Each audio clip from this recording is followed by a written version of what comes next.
Di sebuah sekolah, terdapat seorang siswi yang sangat ceria dan bahagia. Ia bersahabat dengan siapapun tanpa terkecuali.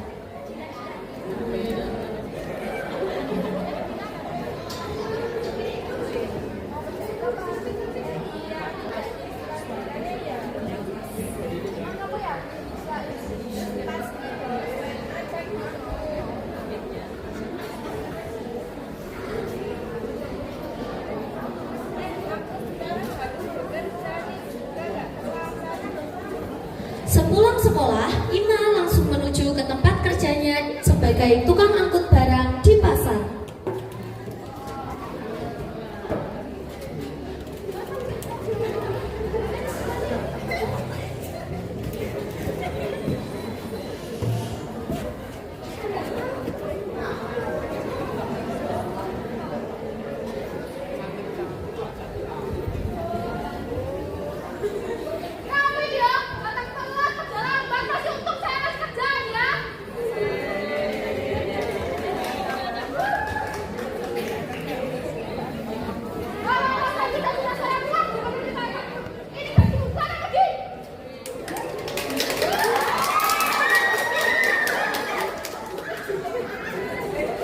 Setelah kejadian tidak mengenakan tersebut, Ima pun berjalan pulang ke rumahnya.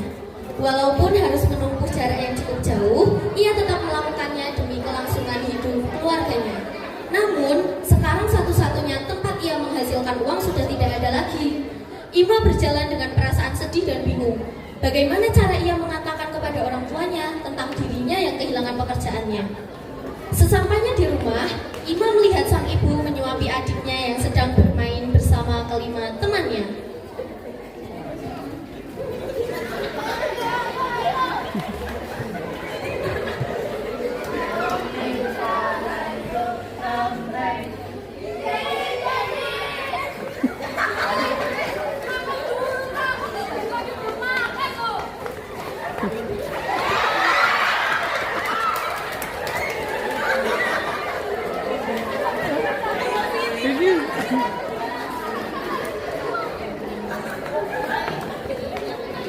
Tidak lama setelah Ima masuk kamar, Rudy pulang dalam kondisi sempoyongan sehabis kalah judi.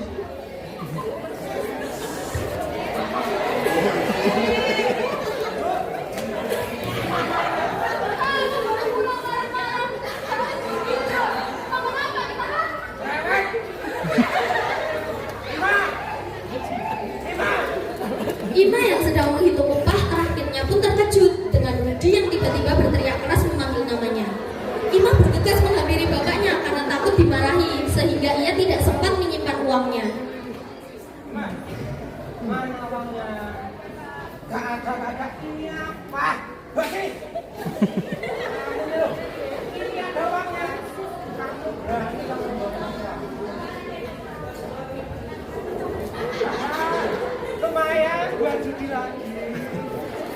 Ima yang sudah terlanjur kecewa dengan orang tuanya sendiri pun memutuskan untuk berjalan-jalan keluar rumah, walau hanya sekedar di taman untuk menjernihkan pikirannya. Ia merasa sedih, kecewa, putus asa, dan tak tahu langkah apa yang harus ia ambil setelah ini. Artis informasi loro.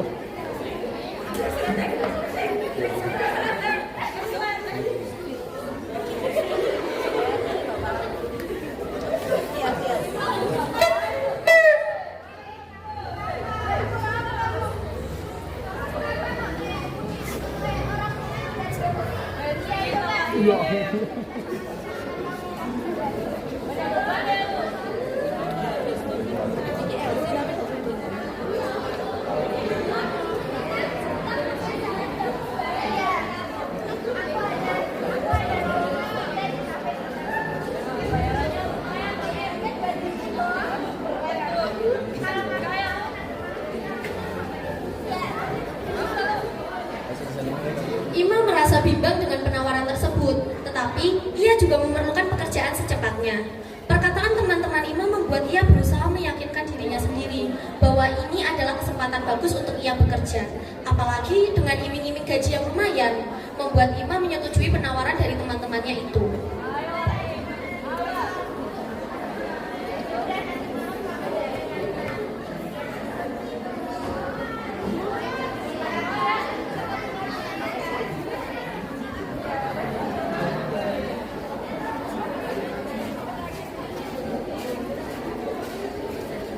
Malam hari pun tiba. Ima sudah siap dengan dress yang ia kenakan. Berharap dress ini dapat memberikannya kabar baik. Ima menunggu ketiga temannya di depan rumah dengan perasaan cemas. Ia memikirkan bagaimana nantinya pekerjaan barunya itu. Namun, lagi-lagi ia meyakinkan dirinya sendiri bahwa ia bisa melakukannya karena itu semua demi ekonomi keluarganya.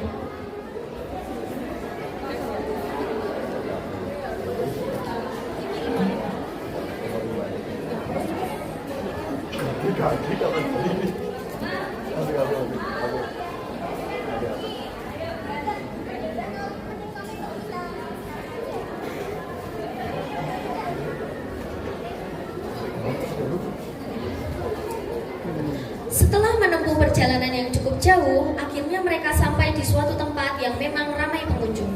Mereka berempat memasuki tempat itu dan Hansa langsung berbicara kepada penjaga yang berlalu lalang. Sedangkan Ima masih termenung melihat tempat yang baru pertama kali ia kunjungi. Namun perasaan Ima mulai tidak enak ketika Laura dan Dila menarik tangannya untuk mengikuti Hansa yang sudah berjalan menuju suatu ruangan. Ima baru menyadari tempat ini bukanlah kafe bintang 5 yang temannya bicarakan itu. Lagi pula, kafe mana yang isinya perempuan-perempuan memakai baju seksi dengan gerakan kurang belayan, seolah-olah menggoda pelanggannya. Alarm tanda bahaya mulai berbunyi di kepala Ima, tetapi ia mana sempat kabur dari tempat maksiat ini. Sedangkan di depannya sudah ada satu pintu kamar dengan seorang penjaga di depannya.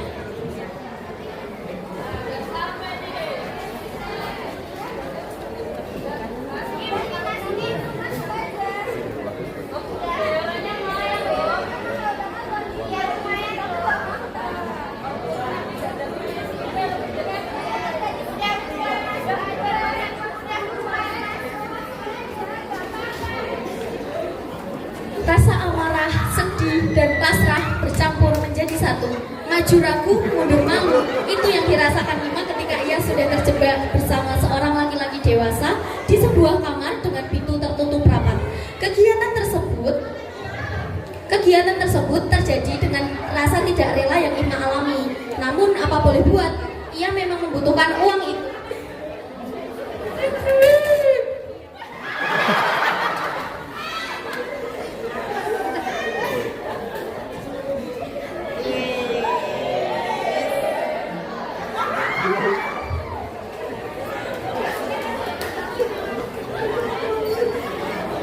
Pagi hari setelah malam yang begitu menyiksa, Ima berada di rumah, di kamar yang menjadi saksi bisu nasib malamnya. Ia menghitung uang yang telah diperoleh dengan rasa bahagia. Setidaknya pengorbanan yang ia lakukan tidak sia-sia. Ima mendapatkan uang yang banyak, bahkan berkali-kali lipat dari pekerjaan sebelumnya.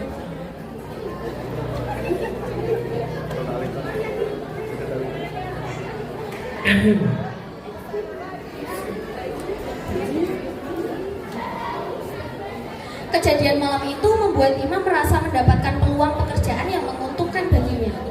Awalnya ia melakukan pekerjaan itu dengan sukaria tanpa diketahui siapapun kecuali Ima dan ketiga temannya. Namun suatu hari Ima merasa ada yang tidak beres dengan kondisi tubuhnya. Ima yang kebingungan pun menghubungi teman-temannya untuk bercerita tentang kondisi tubuh yang ia alami. Ima berharap teman-temannya itu dapat memberikan solusi yang terbaik.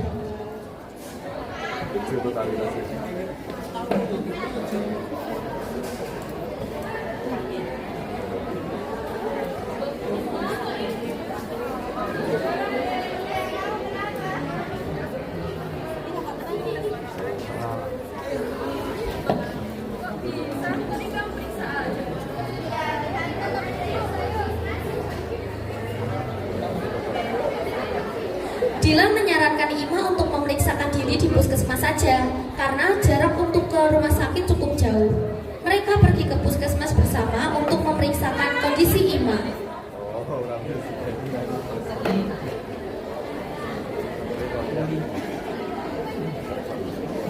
Setibanya di puskesmas, Ima dan teman-temannya langsung mendaftar untuk memeriksakan kondisi kesehatan Ima. Tak lama, Ima mendapatkan panggilan untuk memasuki ruangan dokter.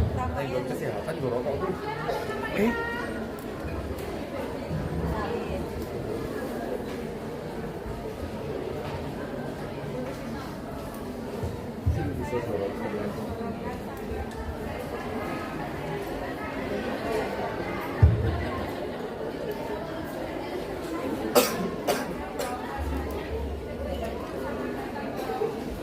tahu ya,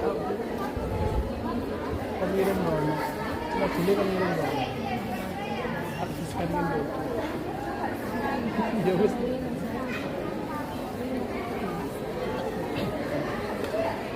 Saya om, ya bisa. Mobilnya boleh sih, kan kasih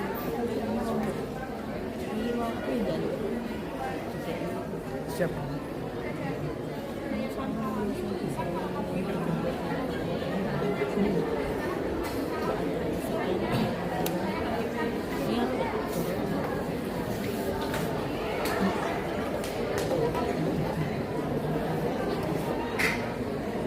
Perkataan dokter membuat Ima membeku seketika. Ia tak menyangka pekerjaan yang ia anggap sebagai peluang besar malah menjuruskannya ke dalam penyakit serius yang bahkan sampai saat ini belum ada yang bisa menyembuhkannya. Teman-teman Ima yang juga berada di situ ikut terkejut mendengarnya. Mereka merasa bahwa ini bukan kesalahan mereka, namun kesalahan Ima sendiri.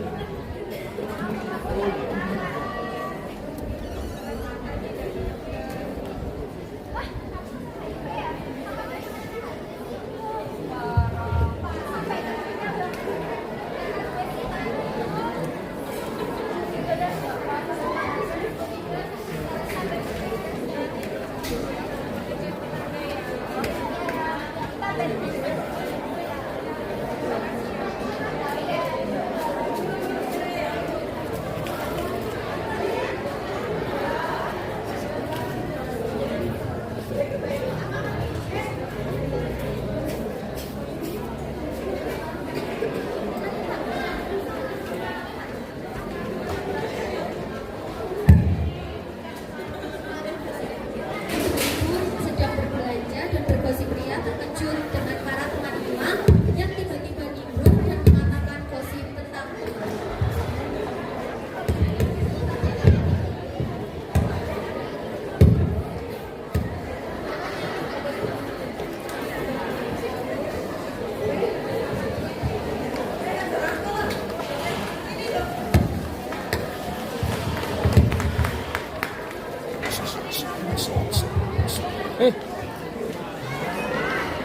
Geser ke sana. Biar kelihatan, geser lagi, geser ke sana.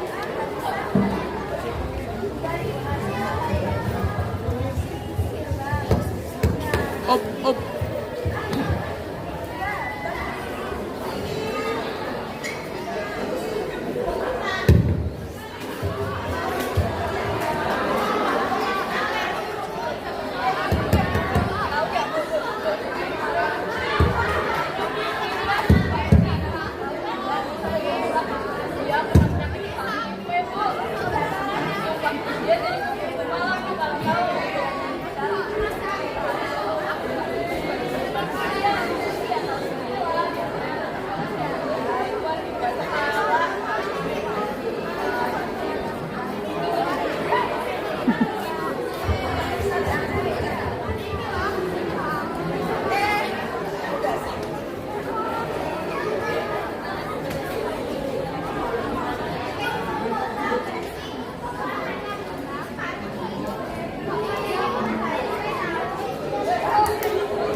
Baterainya habis kok Pak. Saat istirahat ringan.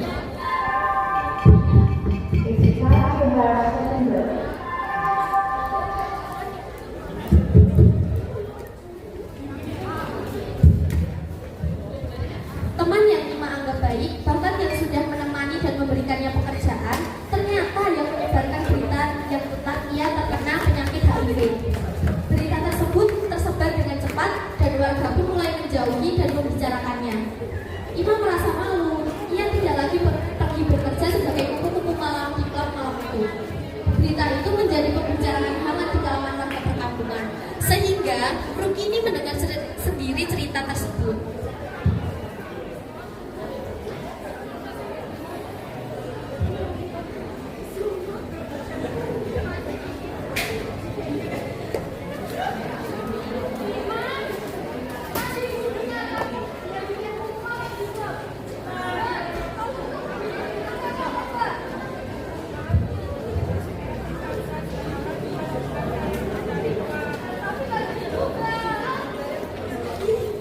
Rudi yang hari itu sedang berada di rumah pun merasa terganggu dengan suara bising yang berasal dari kamar Ima.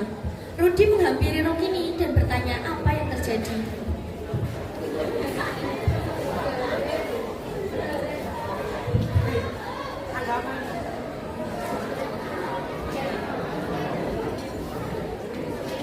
Ibu kemana itu, Bu? Bu, Ibu. Apa kemana, Bu? Apa toh? Kamu di barang-barang anakmu loh tertulang. Ada apa ini? Ribut. Tadi ibu belajar sama ibu komplek lainnya pada bicarain Ima. Ima tuh jadi kayak kuku malam gitu loh. Sekarang udah tertulang penyakit HIV. Aku kecewa, Pak.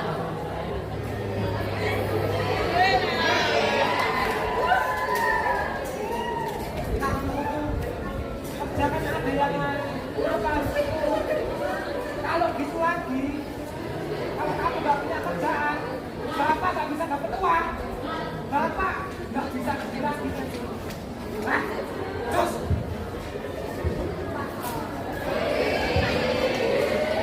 Ima menyerah, ia sudah memulai lelah dengan semua yang telah dia alami.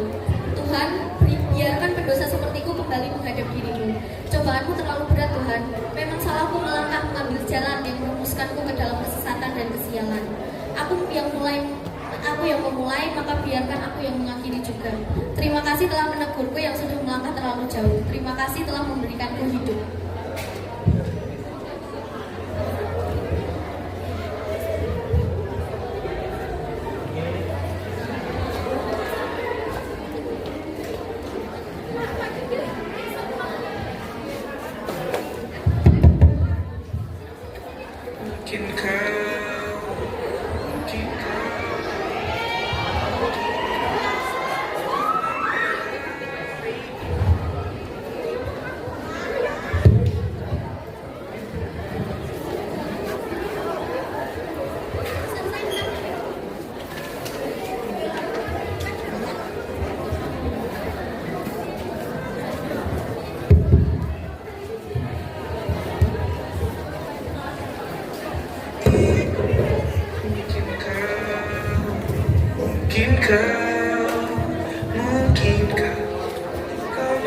Pesan moral dari kisah ini adalah bahwa orang tua yang memiliki tanggung jawab besar untuk memenuhi kebutuhan keluarga, baik secara finansial maupun emosional, agar anak-anak tidak terbebani dengan masalah yang terlalu berat bagi mereka. Orang tua yang lalai atau malah membebani anaknya dengan tanggung jawab yang seharusnya bukan milik mereka dapat merusak masa depan anak tersebut. Selain itu, kita juga harus berhati-hati dalam memilih pertemanan, karena teman yang baik akan memberikan dukungan yang positif, sedangkan teman yang buruk dapat menjerumuskan kita ke hal yang negatif. Jika mengalami masalah atau tekanan berat, jangan takut untuk mencari bantuan seperti guru, anggota keluarga, atau konselor. Juga badanmu tak sakit-sakit lagi. Pendidikan dan nilai moral yang baik juga penting untuk dipegang teguh, karena hal tersebut akan membantu membuat pilihan hidup yang benar. Kita juga seharusnya tidak mudah Dirasa kau tertawa. dukungan dari masyarakat sangat berarti bagi seseorang. tanda mungkin kau jika Karena mencari uang kita dengan cara yang salah bisa menyebabkan kesalahan mental di masa depan. Kisah ini mengajarkan bahwa perempuan masyarakat memiliki peran penting dalam menjaga anak-anak muda agar tetap berada di jalan yang